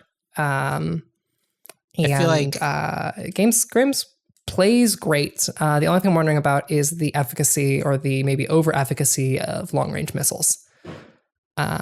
Those feel very strong, and I haven't found a hard counter to them yet, but I think the hard counter might just be getting up in motherfuckers' faces. Yeah, it sounds like you did though. It sounds like standoff weaponry. It sounds like you did find the counter to that, which was little fucker. They can fire it while moving. That's the thing, is that you can fire a rocket while moving, but the rockets have a very odd effective firing range.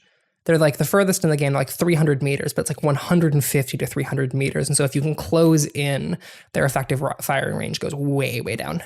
So yeah, it's all about closing the distance. And also the cool thing is that the explosions are large enough that if you have a mech that is going to get hit with a rocket and you have a shield, if you fucking run into another mech before that rocket detonates, you are going to catch them in the blast radius of the rocket that was just fired at you, and your shield's up and they are laying on the ground. They will take that 300 damage and you will not.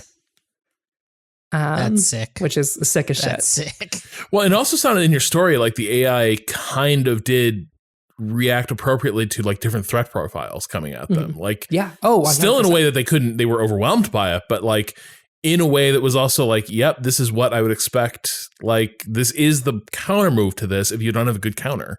Yeah. Basically they were like when that mech started taking enough damage that it was like getting close to having its arm blown off, their artillery mech, they were like, okay, we got to go support that artillery mech or we're going to get fucking owned here. In addition to my mech actually like closing the distance and being closer to their effective firing range of the mechs that we're going to basically go and support.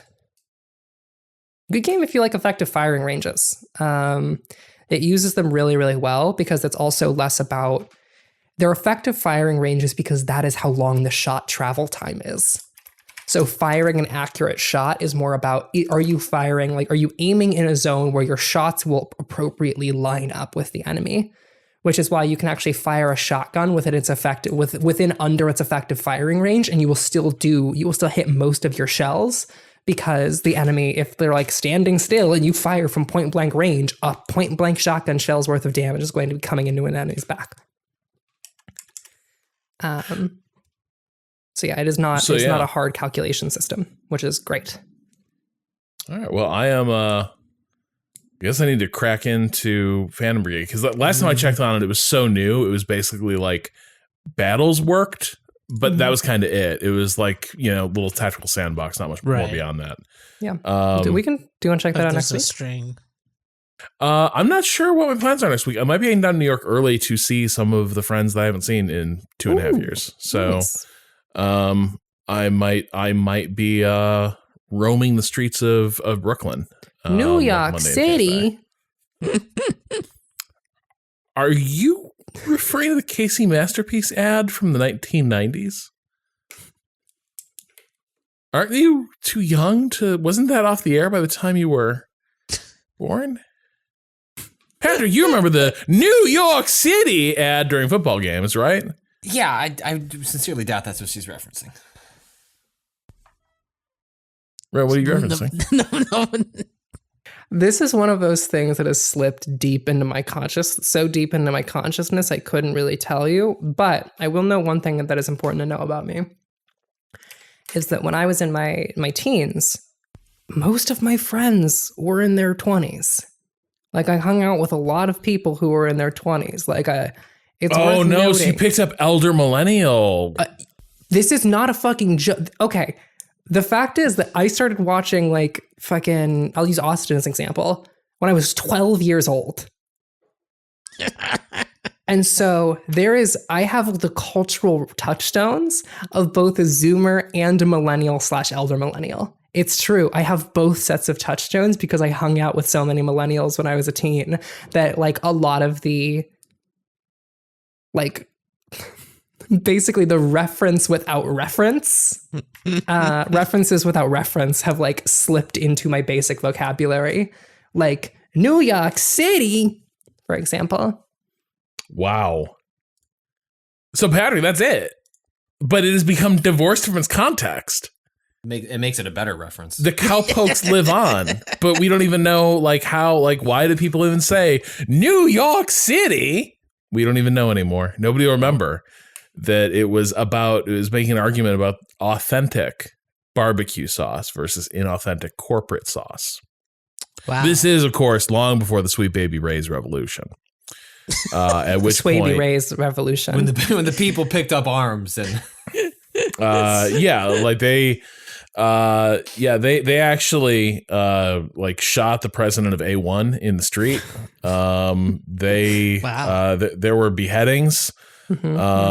That's when Paul Newman died, actually. I mean, regime change is a really complicated thing, and it's kind of hard to talk about regime change in a modern context without like acknowledging the fact that like non-state actors do have affect over regime change, and also you're going to have multiple states involved, like and the so like ornery it's really difficult to discuss the nuances of regime change, even when you're talking about the tragic shooting of the A1 steakhouse president.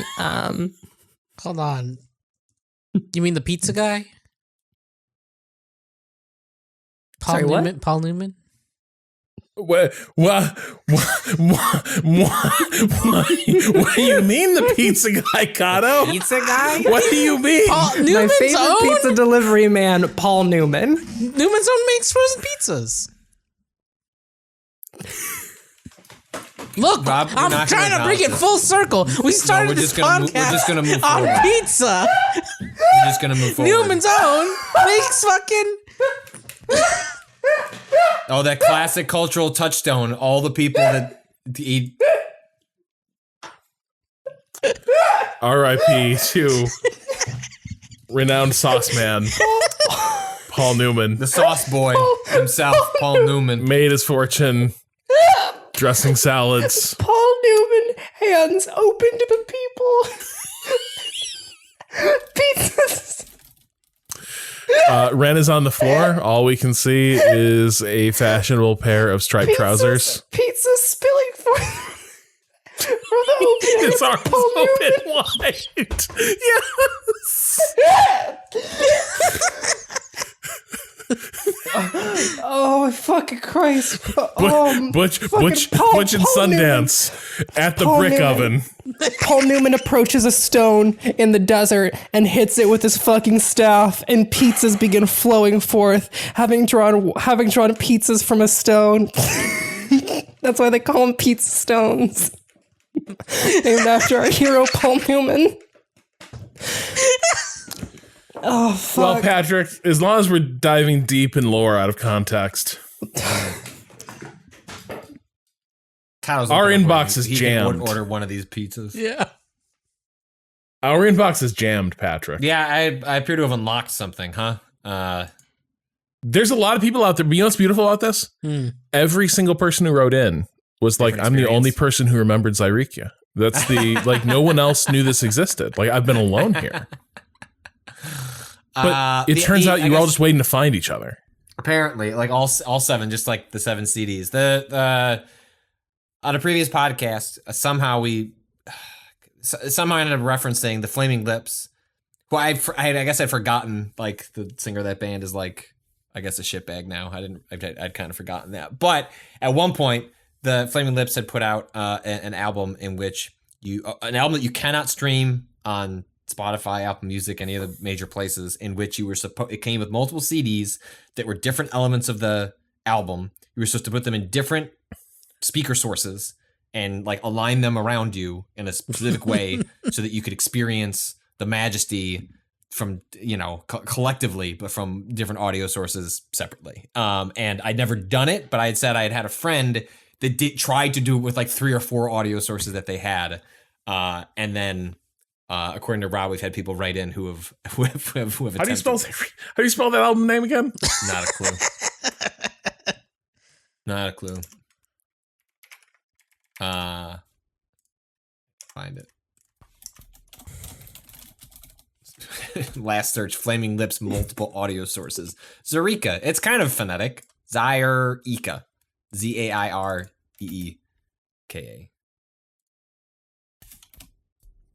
Sounds like a Final Fantasy place. Let's see. Dan in Brooklyn. One time a friend of mine convinced a group of people to get 4 cars, park them so that the cars formed a square where we could open the doors facing the middle of the square, sit inside of the square. This is beautiful. And play Zyrika on the car's audio systems. It was a neat experience, but not what I would call a great album. That fucking rules. That was not on my bingo card of ways to experience that album. Shit. But this one from Eric. This is so good. This is amazing. Wow, the car thing might have been a better idea than this. Eric writes, well, Eric had a good idea, but listen to how it goes bad. The talk about Zyrika gave me an intense flashback to my early college years around 2002 when I had just discovered the Flaming Lips on the crest of their Yoshimi fame. Yep, you and me both. I special ordered a copy of Zyrika from the local record store, Strawberry Fields in Potsdam, New York. A few weeks later, I arrived to pick it up and had a problem. How do I listen to it? I lived in a suite-style dorm. Must have had roommates with a shared lounge and bathroom, and immediately went to each roommate asking to borrow their stereo boomboxes. Along with mine, we had 3, plus the stereo set up in the lounge itself. I gathered a couple friends and we set off to make it work, counting down from 3 and hitting play at the same time. Unfortunately, every player device was a different brand and model. I didn't realize it at the time, but every CD player spins up at different rates and has a DSP that caches the audio in different ways. Yes. After consulting a few message boards, we found out that the best way to do this is by hitting play, then pause, then rewind in order to preload each track from the 000 point. Amazing. From there, it worked okay. Counting down from 3. This had to be done every single track, as the sync would be lost on track change. The album got weirder from there, as some tracks had 4 different melodies, and you could do a live mix by turning them up and down in various sequences. One had a full drum solo with 8 pieces of the drum kit mapped to each speaker. Most befuddling of all, at least one track intentionally, I think, desynced the audio halfway through in the most disorienting way. My roommates and I listened to it once that afternoon, and I could never get them to try again. To this day, I've only heard it properly on 2 more occasions because portable boomboxes stopped being a thing as iPod usage got bigger and bigger. Thanks for the jogged memories, Eric. Fucking the second you got that, I was like, oh god, the spin up, it's coming. That's so funny. In some of these other emails, someone mentioned that I guess these were from Chris. This says, Chris writes in to say that my understanding is the album came about after the band ran a series of shows called the Parking Lot Experiments. Attendees were asked to play one of 40 different cassettes created by the band out of their car speakers in sync with everyone else. The end result of this being a strange and shifting sonic tapestry. That part kind of rules. That's sick as shit. That's very cool.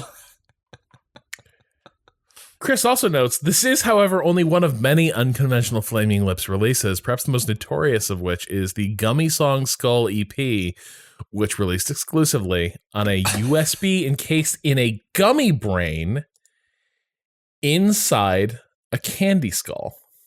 Thumb drive. Let me pull these images for you.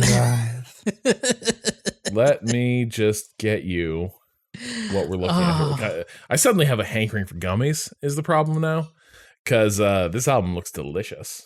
I routinely steal the gummy vitamins that my children take for myself. Amazing. Not for the vitamins, but because it's an easily accessible gummy. I'm sure the vitamins don't hurt, but I already take vitamins. Yeah, that skull is sick. Memory the skull stick. does look sick, and then also that is sick. What?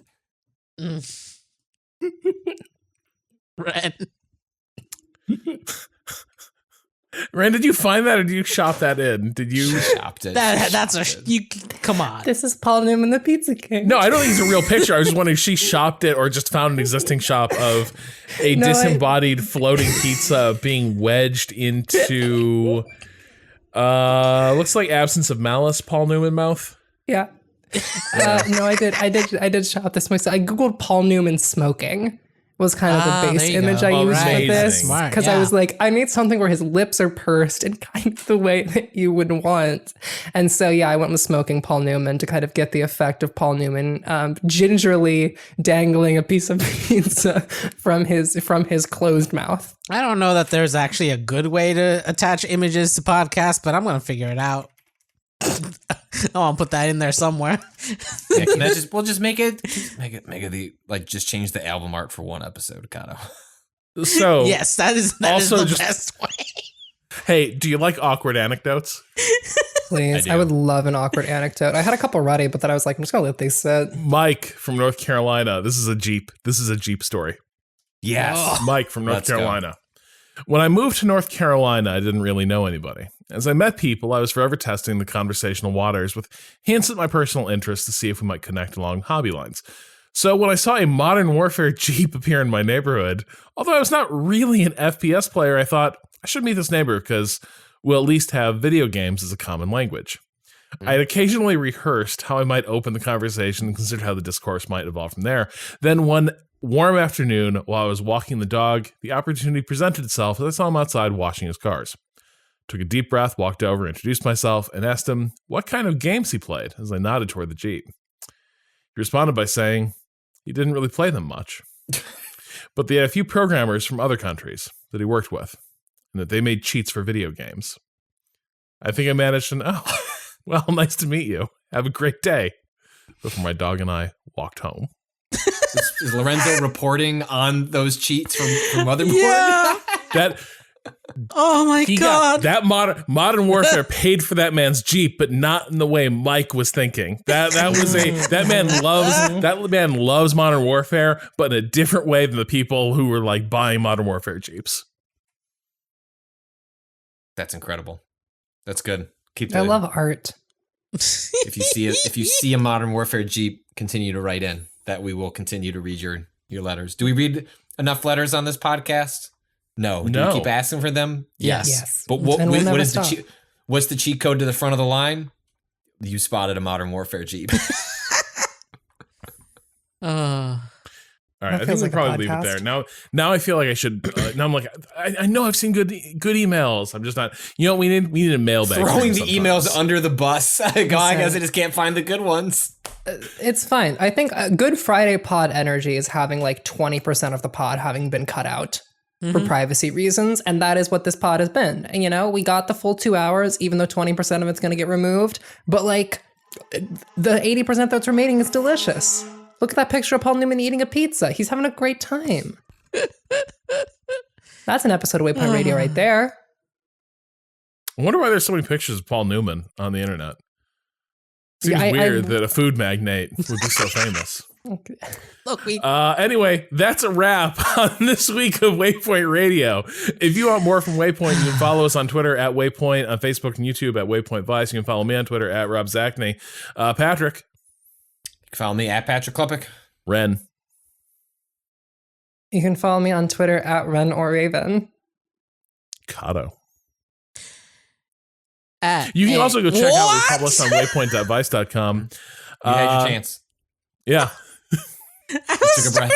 I was breathing. It was so long. It's like, okay, I guess Kato's feeling shy You can today. follow, I have to you can respect follow that. Twitter, Kato on Twitter at @Kato_believes in punitive No addiction policy. No, stop.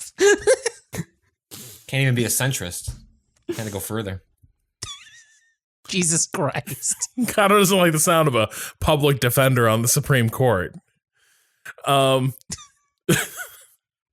We've also been streaming a whole bunch thanks to Waypoint Plus. I think we had 2 streams in which we went all the way down the keyboard rabbit hole. I would say things got rough for me, Kato, and Ren on the Thursday stream. But if you want to see why this is such an alluring habit to folks like us, but also why it maybe isn't a good idea for folks like us, people on the stream, we're sort of noting that, like, wow, these are 3 personalities who maybe shouldn't have been exposed to the world of keyboards. I think there's We something agree. to that. We agree. We also Patrick wish it stormed hadn't off in the happened middle to of the us. stream. Yeah. I did. Patrick was I done. was like, we're just idly browsing Etsy adjacent. We were idling, very- scrutinizing. We were being very intentional. scrutinizing. Thank We you put it very on our much. mouth. Intentionally Yeah, browsing. corners. That's how a bunch of normal people That's respond like to saying that that when I go to observation. Pinterest, I'm kind of idly scrolling through things. No, I'm not, Patrick. I'm building an aesthetic. There's no idleness there. Whatever. When I you look know at what? pretty girls on the internet, thank you very much. Happy for you. Everyone should have their thing. And so, as we mentioned, we're going to be in New York Homophobe. next week. Twice in a week. If I get 3, do I get a free Paul Newman pizza? If we're still a staff by next week, we'll be streaming on Friday, March 25th, and Saturday, March 26th. That's right. Right? Yeah. Yeah, you Cool. nailed You got it. this, Rob. Nailed it. For Trans Lifeline, it'll be sort of a mini save point, and we're gonna be having a whole lot of fun with different video games. We're gonna be building, if all the shipping goes well, we're gonna be building keyboards. If we've read the rules right, we'll be playing Bloodborne. None of us ever played it before, so anything could happen. Played it And multiple all of this is times. made possible by Waypoint Plus. If you'd like to support the show or you'd like to learn more, go to waypointplus.com and subscribe. Not only do you get access to our premium feed, but you're also helping to support Waypoint and everything else we do here. Our theme music is by Bowen. The track is Miss You off the EP Pale Machine. Learn more at waypoint.zone/BOEN. For now, we are calling it for this week. We will talk to you again on Monday. Until then, fuck capitalism.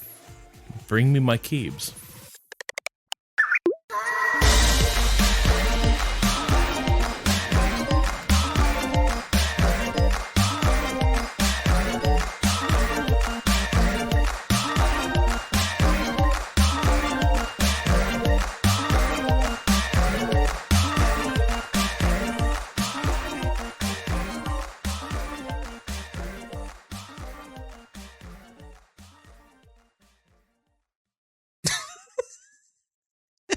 I guess that is capitalism, though.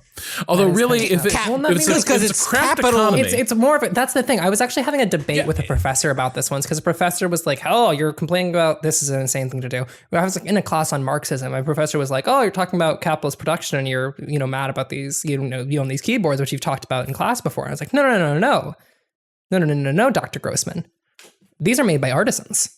These are made by individuals. yeah, not capitalism for doesn't corporate. own markets. The No, concept it of a doesn't own market predates no. capitalism. Exactly. Like, It's capitalism because all the keycaps are usually in capital letters on the. Well, thanks everyone Well, for joining us on Shadow, you can radio. cut off This is that our second ending. outro.